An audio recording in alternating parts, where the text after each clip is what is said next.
जब शंकर के मंदिर में जाएं एक लोटा जल समर्पित करने के लिए, तो भगवान शंकर से कहना, भोले बाबा, ए नंदीश, हे नंदी बाबा, हो सकता है हम याद करना भूल जाएं, पर मेरे डमरू वाले, हे नंदी बाबा, तुम मुझे मत भूल जाना।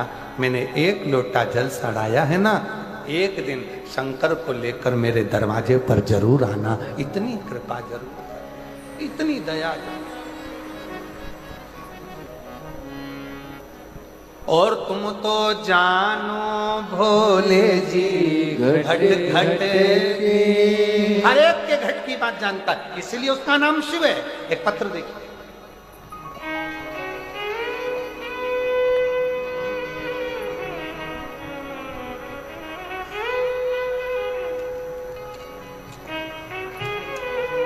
मेरा नाम मंजू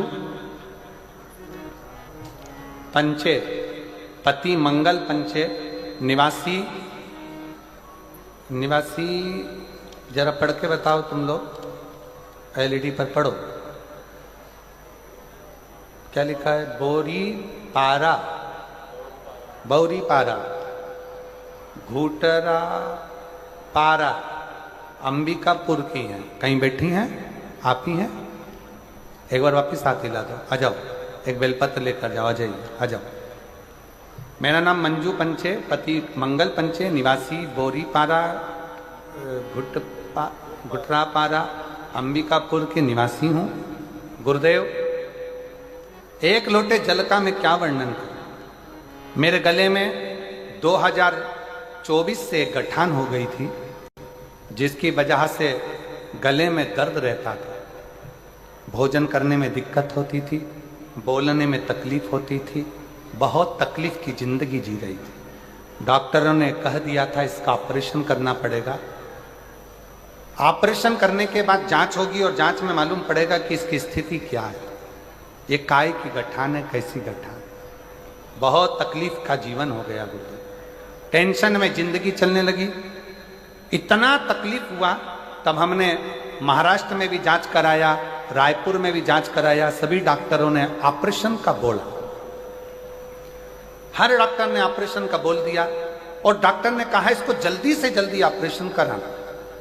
तभी मेरे पियो और उसने अपने गले में, मेरे पिए ने गले में पहना हुआ एक रुद्राक्ष, जो कि वो सीहोर से लेकर आया था, उसने अपने गले का रुद्राक्ष मुझे निकाल कर दे दिया। गुरुदेव, मैं नहीं जानती कि सीहोर के रुद्राक्ष में क्या है, और आज फिर निवेदन करूंगा इस व्यासपीठ के माध्यम से, सारी दुनिया का रुद्राक्ष होगा, पर सीहोर का जो रुद्राक्ष होता है कुबेरेश्वर धाम का, जो बेचा नहीं जाता, जो मार्केट में नहीं मिलता, और ना ही उसको खरीदना चाहिए। अगर कोई कहे कि सीहोर का रुद्राक्ष हमें कितने का मिलेगा, समझ लेना बेवकूफ बना रहा है। सीहोर का रुद्राक्ष, अगर कोई बीमारी है, कोई तकलीफ है, कोई कष्ट है, कर्जे में डूब गए, बहुत एग्जाम दे लिए, निकल नहीं रहे हो, कुबेरेश्वर धाम सीहोर जाओ, बाबा के आगे हाथ फैलाकर वो रुद्राक्ष ले और उसको धारण करो। बीमार हो तो तांबे के कलश में उसको गलाओ रात भर, सुबह शंकर जी को जल चढ़ाकर उसका जल पीना प्रारंभ करो, धीरे धीरे बीमारियां कटना प्रारंभ हो। और अब तो बधाई आपको कि 25 तारीख से रुद्राक्ष वितरण चालू हो चुका है। आज दूसरा दिन रुद्राक्ष वितरण का हो गया। ऐसे रुद्राक्ष वितरण सुबह 10 बजे से 5 बजे तक सीहोर में रोज हो रहा है। आप जाओ और लो। सीहोर का रुद्राक्ष ना कोरियर करा जाता है, ना बेचा जाता है, ना भेजा जाता है। उसका रुद्राक्ष तो बाबा के चरणों में मांग कर कंकर शंकर पूजन कर कर लाया जाता है। बाबा, मेरे पिए ने मुझको गले से रुद्राक्ष निकाल कर दे दिया और कहा, दीदी इस रुद्राक्ष को पानी में गला कर पियोगी ना तो आराम लग जाएगा। मैंने उससे पूछा ये रुद्राक्ष कहाँ का है, तो उसने कहा ये सीहोर का रुद्राक्ष है जो मैं लेकर आया। पहले तो मुझे विश्वास नहीं हुआ, फिर मैंने उसको तांबे के कलश में गलाकर शंकर जी को जल चढ़ाकर पीना प्रारंभ करा, और बाबा का ऐसा कृपा हो गई कि गुरुजी मेरे गले से आवाज भी निकलने लगी और मेरे को खाने में भी दिक्कत नहीं हुई, और मेरे गले की जब दूसरी बार जांच कराई तो मेरे गले में से वो गठान चली गई, गल गई। मैं बाबा को यहां प्रणाम कर, मैं शिव को नमन करती हूं। मेरा ऑपरेशन नहीं हुआ, ऑपरेशन की नौबत आ गई थी, पर बाबा ने मुझे ऑपरेशन भी नहीं होने दिया और मेरी गले की गठान ठीक। बड़ा सुंदर है महाराज। अब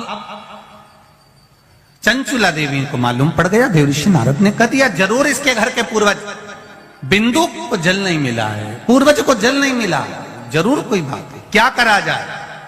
देवऋषि नारद ने कहा अब यह बात तो तुमरुका जी बता सकते हैं कि शंकर भगवान पितरों को कैसे संतुष्ट कर सकते, पूर्वजों को कैसे संतुष्ट कर सकते, वह हाथ से पानी गिरना कैसे बंद हो सकता है, जल का पात्र ले जाते समय गिरना कैसे बंद हो सकता है, वो कैसे बंद हो सकता है, ये तुमरुका जी कर सकते हैं। तुमरुका जी ने चंचुला देवी को देखा, चंचुला जी कहती हैं मुझे कथा करवाना है, आप कुछ भी करो, पर देव ऋषि नारद कुछ बताओ कि मेरे ये भोलेनाथ राजी हो जाए और शंकर पार्वती कथा का रसतत्व ग्रहण करें। आप कहो कुछ। तुमरुका जी ने कहा चंचुला तुम शिव जी की आराधना तो करती हो, पर कभी तुमने शंकर भगवान पर पंचामृत समर्पित नहीं करा। पर 33 कोटि देवी देवताओं में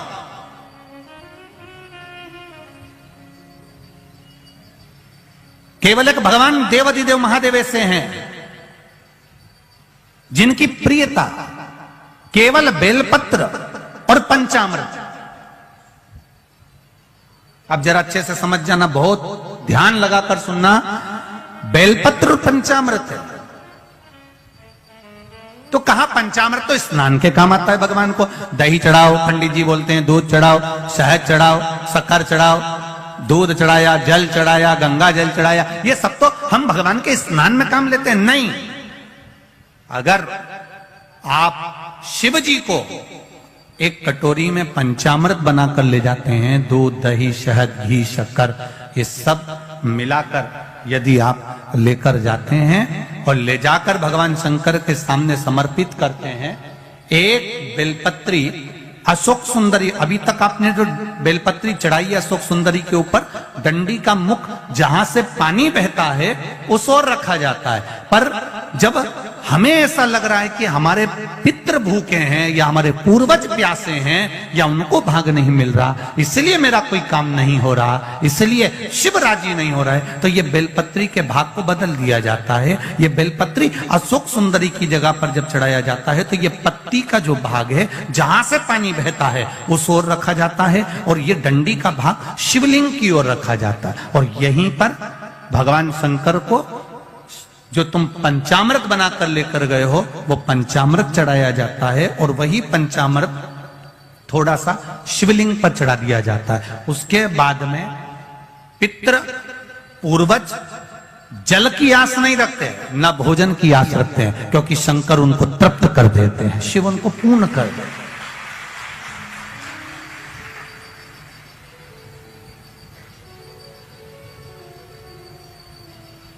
एक अंतर आप थोड़ा सा ध्यान लगाइएगा, दूध, दही, शहद, घी, शक्कर सब मिलाकर कटोरी बनाकर फ्रिज में रख दो, या फ्रिज के ऊपर रख दो, या रसोई घर में रख दो। दूध, दही, शहद, शक्कर मिलाकर, पंचामृत मिलाकर, वही पंचामृत शंकर जी के सामने ले जाओ, वही पंचामृत सत्यनारायण भगवान के सामने ले जाओ, वही पंचामृत भगवान की पूजन में ले जाओ। जो फ्रिज में रखा है उसको खाकर देखना, और जो भगवान के सामने तुमने समर्पित करा है उसको खाकर देखना, दोनों में अंतर हो जाएगा, दोनों का स्वाद बदल जाएगा, दोनों का स्वाद बदल, दोनों में अंतर है। आप उसको खाकर देखिए, उसमें अंतर मिलेगा आपको।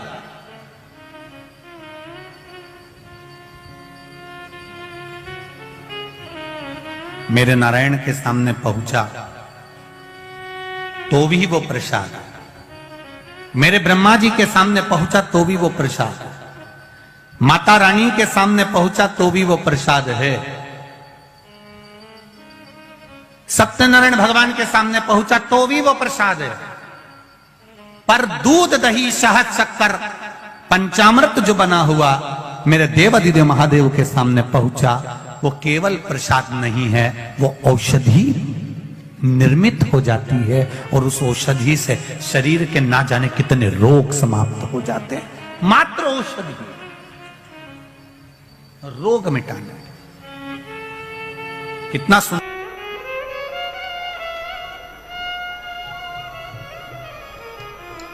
देवंती कंसारी, पति श्री राम विलास कंसारी, मैं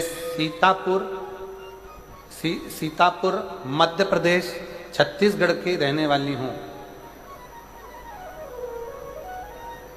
मेरा मोबाइल नंबर यह है, कहीं बैठी हो तो हाथ हिला सकती हैं।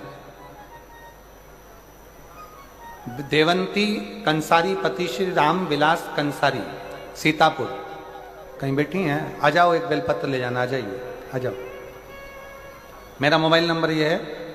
गुरुजी, मैं अपनी सहेली के कहने से 2021 से ही कथा सुनना प्रारंभ करी। पंडाल में बैठकर एक दिवसीय कथा मैंने मुंगेली बिलासपुर में सुनी। मेरी बेटी भिलाई में नीट की तैयारी कर रही थी। अपनी बेटी जो बार बार एग्जाम देती और क्लियर नहीं होता, तब मैंने अपनी बेटी को 1 लोटा जल चढ़ाने को कहा और पास के मंदिर में जाकर 1 लोटा जल चढ़ाती और नीट की परीक्षा की तैयारी कर। गुरुदेव, आपने कहा कि पढ़ाई को 4 गुना करो, विद्याध्ययन 4 गुना करो, रात दिन एक करो और साथ में शंकर जी पर एग्जाम देने जाओ तो एक बेलपत्र पर शहद लगाकर जाना। मैंने अमलेश्वर रायपुर में 7 दिन की कथा पंडाल में बैठकर सुनी। बाबा से प्रार्थना करा, बाबा इतने साल से बेटी नीट की परीक्षा दे रही है, नहीं हुआ। मैंने सुना है पंडाल में बैठकर जो मांगा जाता है तो देता जरूर है। मैंने 7 दिन की कथा पंडाल में बैठकर सुनी, बाबा को प्रणाम करा और नमन कर कर उसी मिट्टी को अपनी बेटी को भी दिया कि बेटा इसको मस्तक चढ़ा। और एक बार अच्छी मेहनत कर कर रात दिन एक कर, वो सीहोर वाला महाराज कहता है कि पढ़ाई 4 गुना कर और उसके बाद एक बेलपत्र शिव को चढ़ा कर जा। आज मैं बाबा को धन्यवाद देती हूँ। मैंने कहा था बाबा से, बाबा मेरी बेटी नीट की परीक्षा में उत्तीर्ण हो जाए, बस ऐसी कृपा कर, मैं तेरी कथा सुनूंगी। और आज बाबा की कृपा से मेरी बेटी ने नीट क्लियर कर लिया और मेरी बेटी महासमुंद के मेडिकल कॉलेज में पढ़ाई कर रही है डॉक्टर की। मैं बाबा को धन्यवाद देने के लिए यहाँ आई हूँ, बाबा को प्रणाम करने। यहीं मैं घर जाऊंगा, पानी लाऊंगा। अब सुन लो, जितने लोग बैठे हैं शिव महापुराण की कथा को, जितने आस्था चैनल पर सुन रहे हो, जितने फेसबुक यूट्यूब पर सुन रहे हो, बहुत सावधानी से सुनना। केवट क्या कर रहा है? घर जाऊंगा, पानी लाऊंगा। शिव महापुराण की कथा क्या कहती है? मंदिर का पानी लेकर मंदिर के शंकर को मत चढ़ाओ। शिव पुराण कहती है अपने घर से लोटा भरकर जल लेकर जाओ। क्यों? केवट चाहता तो गंगा जी का पानी वहीं उठाकर धोके राम जी को बिठा देता, पर नहीं, घर जाऊंगा, घर से जल लाऊंगा। क्यों? क्योंकि घर का जो जल आता है वो हमारी कत्तर पीढ़ी को तार देता है। अपने घर का जल मेरे अकेले के लिए नहीं, मेरे पूरे कुल को तारने के लिए लाऊंगा। राम जी कहने लगे घर कितनी दूर है, एक काम कर, हमें तेरे घर ले चल, वहीं धो लेना और वापिस ले आना।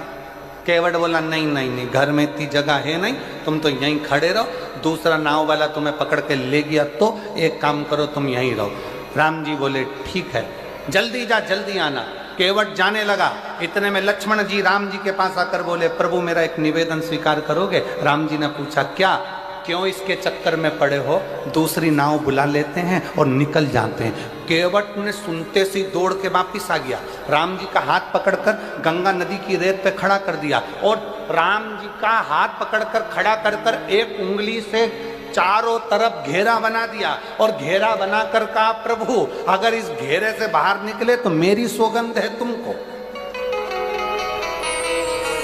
राम जी अच्छे खासे पेड़ की छांव में थे, अब मालूम पड़ा धूप में खड़ा कर दिया। राम जी ने लक्ष्मण जी से कहा थोड़ा धीरे नहीं बोल सकता था, इतना तेज बोला, वो मुझे धूप में खड़ा करके चले गया। राम जी कहते हैं अभी तक भगवान भक्त को बांधता था, आज भक्त ने भगवान को बांध दिया, लगा दिया फेरा वहीं पर खड़े राम। केवट गया घर, पत्नी को आवाज लगाया, सुनती है? पत्नी ने पूछा क्या? मेरी मां जिस पात्र में आटे को सनती थी वो कठवता कहाँ है? पत्नी ने कहा वो रखा, ये तो पत्थर का, मेरी अम्मा के जमाने का लकड़ी का पात्र लाया, पत्थर का नहीं। पत्नी ने पूछा क्यों?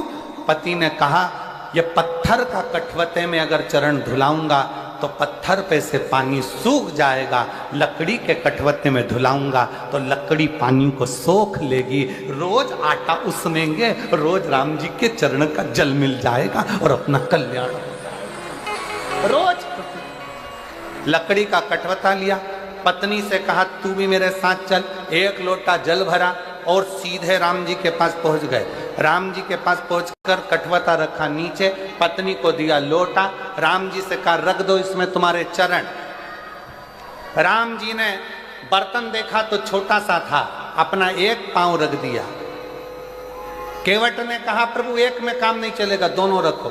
राम जी ने पूछा छोटा सा बर्तन है, गिर जाऊंगा, 2 पांव नहीं आएंगे। केवट कहने लगा बिल्कुल नहीं गिरोगे, एक काम करो मेरा सिर पकड़ लो, मेरा सिर पकड़ लो। राम जी ने मन में सोचा कितना चतुर है रे ये, आज तक भगवान नारायण ने किसी के सिर पे हाथ नहीं रखा और क्या कि मेरा सिर पकड़ो। राम जी बोले मैं गिरना पसंद है पर तेरा सिर पकड़ना पसंद है, नहीं पकड़ो। अब केवट, राम जी ने दोनों चरण अंदर रख दिया और केवट ने अपनी पत्नी को पकड़ाया पानी का लोटा। केवट ने कहा तू पानी डाल, मैं इनके चरण धोता हूं। ये कह रहा है मैं हाथ नहीं रखूंगा और मैं भी इनका पक्का चेला, हाथ रखवा के मानूंगा, हाथ रखवा के मानूंगा। और मेरी जीजियों, ए मेरे जसपुर वासियों, कुनकुरी के निवासियों, मयाली गांव के वासियों, ये आपका विश्वास था। जैसे केवट ने सोच लिया था कि मैं राम के हाथ रखवाऊंगा, आपने सोच लिया था एक बार शिव महापुराण की कथा जरूर हो। आपका विश्वास। राम जी के चरण केवट धोने लगा, धोते धोते केवट ने परात को, वो कठवते को हिलाया, हिलाते से राम जी घबरा गए, क्या कर रहा है, गिराएगा? केवट बोला नहीं गिरोगे, मेरा सिर पकड़ो हो। राम जी बोले नहीं पकड़ूंगा। अब नहीं पकड़े तो केवट ने फिर हिलाया। लक्ष्मण जी बोले भैया जाते जाते हड्डी वड्डी टूट जाएगी, पूरा वनवास यहीं हो जाएगा और इसके चक्कर में अपन पड़े रह जाएंगे, तुम तो पकड़ लो। राम जी ने अपना एक हाथ केवट के सिर पे रखा। केवट ने सोचा एक हाथ तो भगवान तुम कजन कित्तों के सिर पे रख दोगे, जब दोनों हाथ रखा है तो बात हो। केवट ने फिर हिलाया, राम जी के पकड़े, गिराएगा क्या? और जो सिर पकड़ा देवता पुष्पों की वृष्टि करने लगे। धन्य है रे केवट, तू धन्य, धन्य।